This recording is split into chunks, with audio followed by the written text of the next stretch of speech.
Hello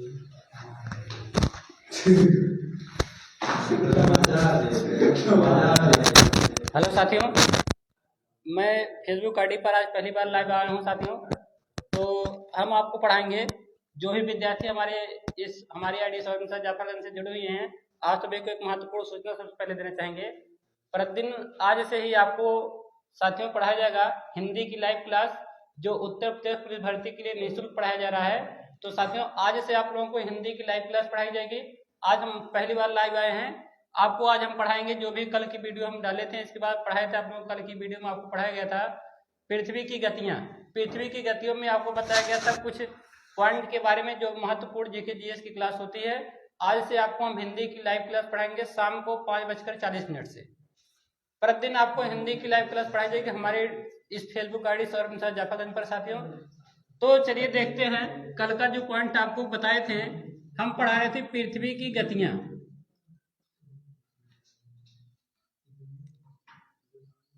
पृथ्वी जो है यहाँ पे हम लोगों ने सीखा था अक्षांश रेखाओं के बारे में। अक्षांश रेखाओं में हमने आपको बताया था भूमध्य रेखा, कर्क रेखा, इसके बाद मकर रेखा।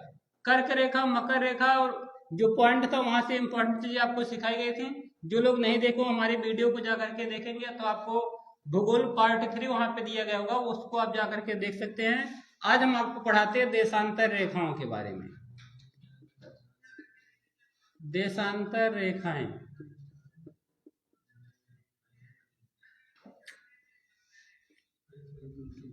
साथियों, अगर हम देशांतर रेखाओं की बात करते हैं तो देशांतर रेखाएं पृथ्वी पर खींची गई काल्पनिक रेखाएं। कैसी काल्पनिक रेखाएं? ऐसी काल्पनिक रेखाएं जो क्या करती हैं, उत्तरी पृथ्वी के उत्तरी ध्रुव से दक्षिणी ध्रुव की तरफ, उत्तरी ध्रुव से दक्षिणी ध्रुव की तरफ खींची गई जो काल्पनिक रेखाएं हैं, उन काल्पनिक रेखाओं को देशांतर रेखाएं कहती हैं। तो साथियों ये जो रेखाएं हैं इनको देशांतर रेखाएं कहते हैं। देशांतर रेखाएं उत्तर से दक्षिण दिशा में, उत्तर से दक्षिण दिशा में पृथ्वी पर खींची गई वक्री काल्पनिक रेखाएं जो होती हैं उन्हें देशांतर रेखाएं कहते हैं। अगर हम देशांतर रेखाओं की संख्या की बात करते हैं तो देशांतर रेखाओं की संख्या 360 है।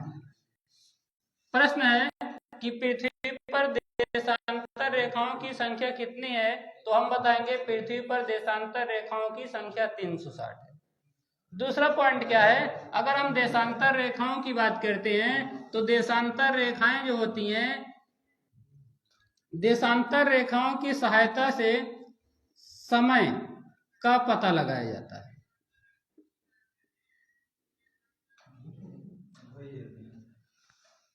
समय, किसी भी स्थान का जो समय होता है, समय का निर्धारण किन रेखाओं से किया जाता है, तो हम बताएंगे समय का निर्धारण देशांतर रेखाओं की सहायता से किया जाता है। साथियों अगर आप हमारे फेसबुक पर हम पहली बार लाइव आए हैं तो आप हमें फॉलो कर सकते हैं फेसबुक पर। साथियों पॉइंट ध्यान देंगे, समय का अगर हम बात करते हैं तो यहां से क्या पॉइंट आता है, समय जोन। समय जोन क्या होता है? समय जोन साथियों क्या करता है, किसी भी देश की या किसी भी स्थान की क्या करता है, लोकल समय सीमा को निर्धारित करता है। अगर हम बात करते हैं लोकल समय सीमा की, तो लोकल समय सीमा का मतलब होता है किसी स्थान पर जो समय निर्धारित किया जाता है। जैसे अगर हम अपने देश भारत की बात करते हैं तो हमारे देश भारत में क्या है, नैनी नामक स्थान से, नैनी नामक स्थान है और नैनी नामक स्थान को क्या किया गया है, भारत का मानक समय माना गया।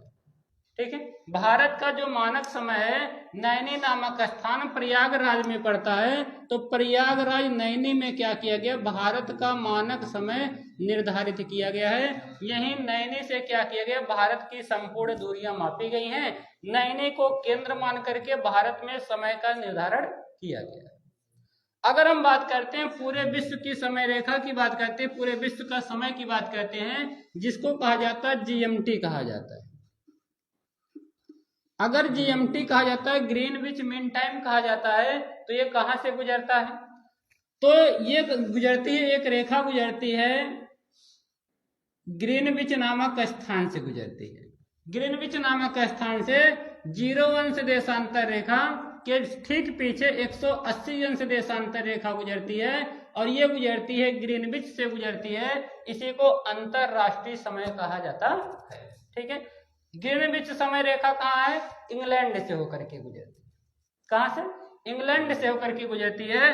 अगर पूरे विश्व की समय निर्धारण की हम बात करते हैं तो पूरे विश्व के समय निर्धारण की बात करेंगे तो यदि हम क्या करते हैं, 0 अंश देशांतर रेखा से पूर्व दिशा में जाते हैं, पूर्व दिशा में जब आप जाएंगे तो समय का मान बढ़ता है,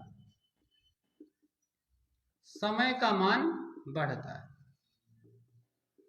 जब आप एक अंश आगे की तरफ जाएंगे तो एक अंश आगे की तरफ जाने पर 4 मिनट का समय बढ़ जाता है। एक अंश आगे जाएंगे तो कितने मिनट का समय बढ़ जाता है? 4 मिनट का समय बढ़ जाता है। 2 अंश जाएंगे तो 8 मिनट का समय बढ़ जाएगा। 3 अंश अगर आप पूर्व जाएंगे तो आपका 3 चौका 12 मिनट का समय बढ़ जाएगा। अगर क्या होता है, 0 अंश देशांतर रेखा से जब पूर्व दिशा में जाएंगे तो जितने अंश पूर्व में जाएंगे उतना समय का मान क्या होता है? बढ़ता है। तो हम क्या करेंगे, जब 0 अंश देशांतर रेखा से पूर्व में जाते हैं तो समय का मान बढ़ता है। 0 अंश से क्या जाएंगे, पश्चिम दिशा में जाते हैं तो समय का मान घटता है। ये महत्वपूर्ण पॉइंट है। प्रश्न पूछा जा सकता है कि 0 अंश से जब हम लोग क्या करते हैं, 0 अंश देशांतर रेखा से पूर्व दिशा में जाते हैं तब समय का मान घटता है कि बढ़ता है? तो हम बताएंगे समय का मान क्या होता है? बढ़ता है।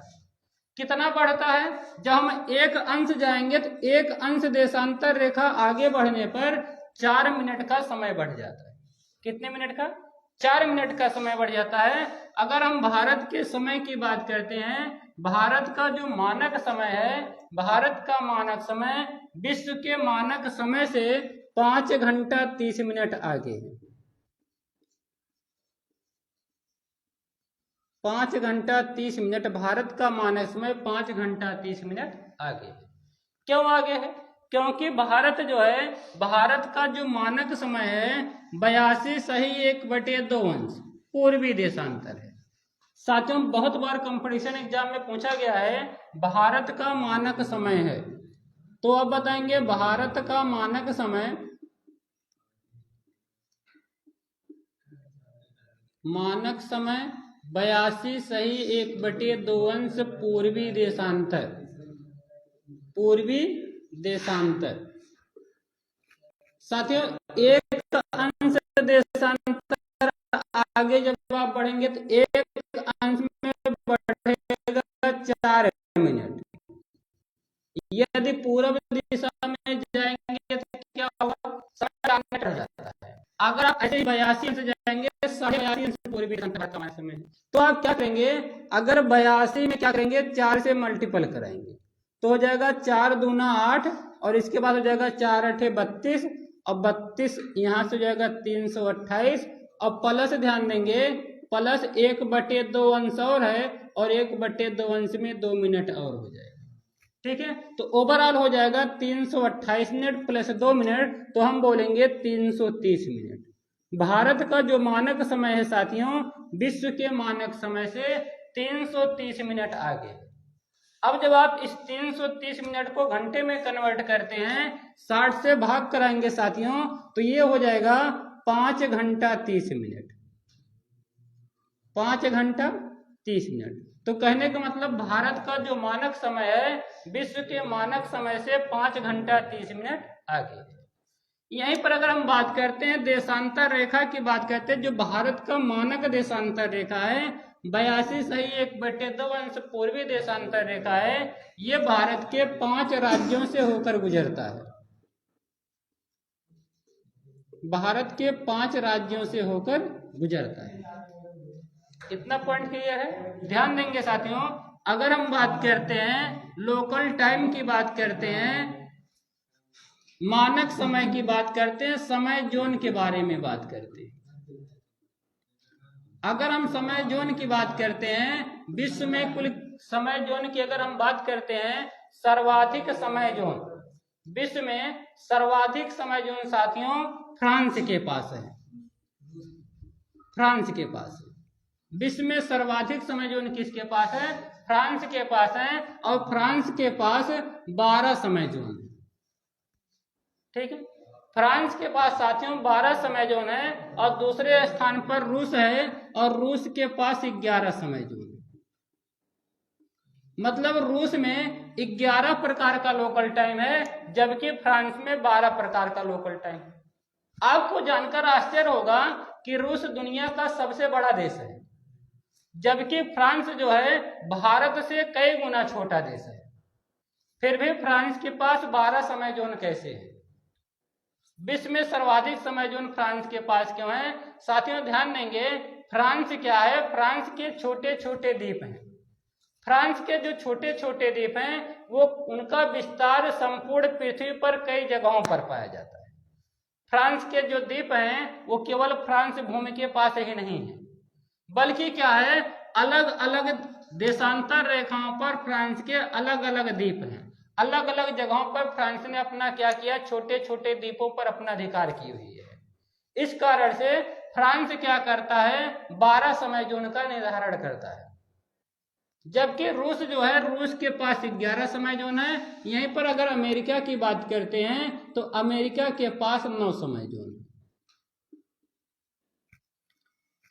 तो साथियों ये इंपॉर्टेंट पॉइंट है, एक बार कई बार एग्जाम में पूछा जाएगा। जब आपसे प्रश्न कहा जाएगा कि सर्वाधिक समय जोन किसके पास है, तो आप बताएंगे फ्रांस के पास सर्वाधिक समय जोन है। ठीक है, भारत के पास कितना समय जोन है? भारत के पास मात्र 1 समय जोन है। वो समय जोन कहां से लिया गया है? कहां से लिया गया साथियों? नैनी से लिया गया है। अब बहुत से विद्वान बताते हैं कि नैनी गोरखपुर में, नैनी प्रयागराज में है, और बहुत से विद्वानों का मानना है कि नैनी जो है मिर्जापुर में। साथियों इस पर विवाद है कि नैनी मिर्जापुर में है कि नैनी प्रयागराज में है, लेकिन अगर वास्तविक तरीके से माना जाएगा तो नैनी अगर जब भी ऑप्शन में देगा प्रयागराज देगा तो प्रयागराज, नहीं तो नैनी के साथ मिर्जापुर देगा तो मिर्जापुर। दोनों ऑप्शन एक साथ नहीं देगा। पॉइंट क्लियर है? दोनों ऑप्शन कभी भी ऐसा नहीं देगा, नैनी प्रयागराज, नैनी और मिर्जापुर दोनों एक साथ ऑप्शन में नहीं देगा। नैनी नामक जगह रहेगा, वो चाहे मिर्जापुर दे देगा चाहे प्रयागराज, आप उसके अनुसार पे टिक मारेंगे। इतना पॉइंट क्लियर है? ध्यान देंगे साथियों, अगर हम देशांतर रेखाओं की बात करते तो हमने बताया देशांतर रेखाओं से किसका निर्धारण करते हैं, तो आप बताएंगे देशांतर रेखाओं की सहायता से साथियों तिथियों का निर्धारण किया जाता है। किसका निर्धारण? तिथियों का निर्धारण। अच्छा सर तिथियों का निर्धारण नहीं तो आप तो बताएंगे समय का निर्धारण किया जाता है। तो हम बात करते हैं समय का निर्धारण और तिथियों का जो निर्धारण किया जाता है। तिथियों मतलब तारीख जो होता है, ठीक है। जैसे पॉइंट ध्यान देते हैं, बहुत से जगहों पर समय क्या होता है? 24 घंटा आगे पीछे होता है, ठीक है। तो यहां से जब क्या होगा, 24 घंटे का फासला होगा तो कहीं पर 1 तारीख होगा तो कहीं पर 2 तारीख होगा। तो कहने का मतलब तिथियों में क्या किया जाएगा? निर्धारण किया जाएगा। और तिथियों का निर्धारण हम किसकी सहायता से करते हैं? तिथियों का निर्धारण साथियों देशांतर रेखाओं की सहायता से किया जाता है। दो देशांतर रेखाओं के बीच की दूरी, दो देशांतर रेखाओं के बीच की दूरी, दो देशांतर रेखाओं के बीच की दूरी, दो देशांतर रेखाओं के बीच की दूरी 111.32 किलोमीटर है। साथियों दो देशांतर रेखाओं के बीच की दूरी 111.32 किलोमीटर होता है। अगर हम बात करते हैं दो देशांतर रेखाओं के बीच का जो क्षेत्र होता है उसको गोर या गोरे के नाम से जाना जाता है। दो देशांतर रेखाओं के बीच का जो क्षेत्र होता है उसको गोर कहा जाता है, या ऑप्शन में गोरे देगा तो ये भी सही। तो दो देशांतर रेखाओं के बीच की दूरी को गोर या गोरे कहा जाता है। दो देशांतर रेखाओं के बीच में साथियों 111.32 किलोमीटर का फासला होता है। अब बात करते हैं हमने इसके बाद क्या है, देशांतर रेखा की सहायता से तिथियों एवं समय का निर्धारण किया जाता है। साथियों इतना पॉइंट क्लियर है? तो ये देशांतर रेखा इतना कंप्लीट हो जाता है। कल से आपको नई वीडियो पढ़ाई जाएगी। आज आप हम पढ़ चुके हैं पृथ्वी की गतियां, कल आपको पढ़ाएंगे पृथ्वी का निर्माण कैसे हुआ है, ठीक है। कल से आपको पढ़ाएंगे पृथ्वी का निर्माण, पृथ्वी पर कैसे ज्वालामुखी का उद्गार होता है, पृथ्वी पर कैसे भूकंप आते हैं, पृथ्वी में कैसे कैसे परिवर्तन आते हैं, पृथ्वी में कैसे चट्टानों का निर्माण हुआ है, इन सब की संपूर्ण जानकारी साथियों कल की वीडियो में देखेंगे। आज की वीडियो बस इतना ही।